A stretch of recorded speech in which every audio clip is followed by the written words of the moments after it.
Баткен шаарынын тең ортосунан кесип өткөн Мухтар Нургазиев көчөсү Базарга айланууда. Ал армандарга ыңгайлуу болгону менен жөө жүргүнчүлөр жана унаа башкаргандар бул көчөдөн жол таппайт. Ичиге киргизиш керек да, мына жолдон өткөндөр тарып өтө албайт, мына бала чака менен келгендер, өзүбүз болбойт, бул кылгандар туура эмес да.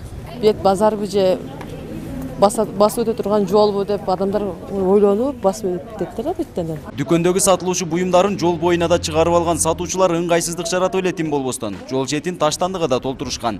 Шаардын мындай башаламандыкка туш болушу мамлекет өкүлүнүн жеткиликтүү иш алып барбай жатканынан белги берет. Экинчиден таза эмес, отурган жерлерин тазалабайт. Үчүнчүдөн бул мэрдин иши.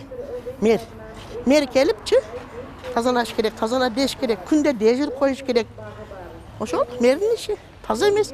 Бизден башка базарда мына Кызыл Кыя, Кадан жай, калган жагы баары таза. Только биздин гана базар бардак. Шаардык бийлик алы жетишинчи аракетин көрүп жатыптыр. Бирок күн өткөн сайын жол боюндагы соода өнүгүп жаткандыгы бул мекеменин алсыздыгын көрсөтүүдө. Алы жетпейт эмес, алы жетет.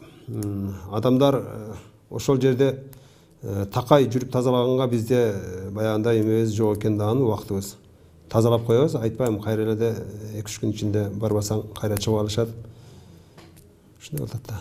Жолго чыгып алган сатуучулар мэриянын аракетин адатка айлантып алышкан. Анткени дүкөндүн ичинде товарлары сатылбай калып, жол боюнда соодасы жакшы жүрөт экен. Бир күн алабыз, эртеси күндө ачып алабыз. Ушул элчилик кылып ушинтип чыгып атабыз, соода кылабыз, бүгүн төлөш керек. Аягыбызда, биягыбызда конкуренция.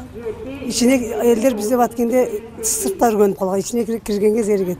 Сырттан алып, бүт сырттан буну үчүн алып чыгып сатып атабыз. Буну сататанда биз 15 миңди кайдан төлөйбүз. Баткен шаарында шаардык мэриядан сырткары облустук мекеме ишканалар да жайгашкан. Элге жаралып жаткан мындай ыңгайсыздыкка көп жылдан бери кайдыгер мамиле жасалып келет. Нургазы Жайнаков, 7 канал, Баткен.